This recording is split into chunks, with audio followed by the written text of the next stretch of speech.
नमस्कार. आज होती गणेश चतुर्थी, तर म्हटलं मंदिरात जाऊन दर्शन घेऊया.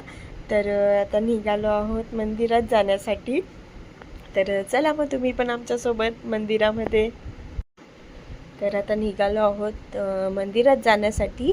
ऊन खूप आहे, असं इकडे तर बिलकुल वाटत नाही आहे की ही थंडी होती आणि सीझन चालू आहे थंडीचा.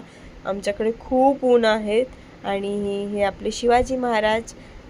तर आता शिवजयंती ही येतेच आहे आणि चला आता मंदिरातही आपण पोचतोच आहोत. तर हे बघा, मंदिरात आपण पोचलो आहोत आणि खूप नवसाचा गणपती आहे आमचा हा. इथे खूप दुरून दुरून नवस करायला लोक येतात. तर हे बघा, तुम्ही पण घ्या दर्शन. किती सुंदर प्रतिमा आहे, किती छान मूर्ती आहे हे बघा आमच्या गणपती बाप्पांची. तर तुम्ही पण नक्की या. आणि तिथून निघाल्यावरती ऊन होतं तर उसाचा रस दिसला तर ते पण आम्ही